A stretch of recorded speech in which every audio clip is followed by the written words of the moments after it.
गल सुन मेरी तू मुटियारे की समझे अपने आप लो স্যার প্লিজ একটা রিকোয়েস্ট আপনার কাছে, আমি যে আপনাকে ইনফরমেশনগুলো দিয়েছি প্লিজ কারোর কাছে শেয়ার করবেন না, কারণ আমার চাকরিটা চলে যাবে।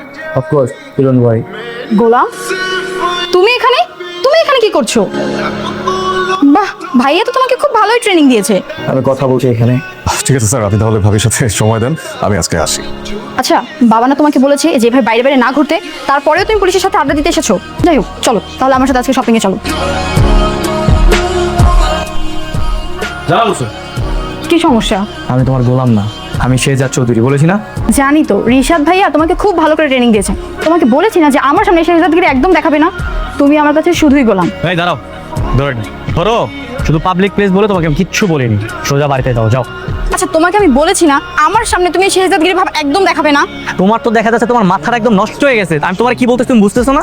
আমি ঠিকই বুঝেছি, আসলে সব দোষ ভাইয়ার। ভাইয়া তোমার মাথাটা একদম নষ্ট করে দিচ্ছে। এই সোজা বাড়িতে যাও, বাড়িতে গিয়ে ঘুমাও। ওই শেহজাদ চৌধুরীকে ছাড়া যাবে না, কোনোভাবেই না। তুমি এক কাজ করো, ওর নামে একটা ওয়ারেন্ট ইস্যু করো, ওকে ঘাড় ধরে ঘর থেকে বের করে নিয়ে এসো। সরি স্যার, আপনি পারবেন না। প্রমাণ ছাড়া ওকে আপনি অ্যারেস্ট করতে পারবেন না। ও কিন্তু গরিবদের রবিন হুড।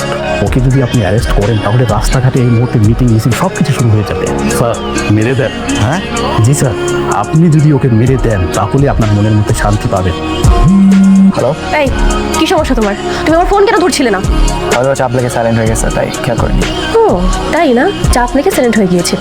পাশে কে? পাশে কে থাকবে? কেউ নেই। সামনে সাফিজ আছে। কেন? সাফিজ ভাই, তুমি রিতুর সাথে ঘুরে বেড়াওনি? তুমি ওর সাথে শপিং মলে যাওনি, শপিং করোনি? পাগল হয়ে গেছো? আমি উমের সাথে কেন ঘুরতে যাবো? আমাকে রিকোয়েস্ট করেছিল, কিন্তু আমি পরে বারণ করে দিয়েছি আর বলেছি যে এরকম মিথ্যা স্বপ্ন না দেখতে। সত্যি? হ্যাঁ সত্যি, কিন্তু তোমাকে এইসব ইনফরমেশন কে দিল?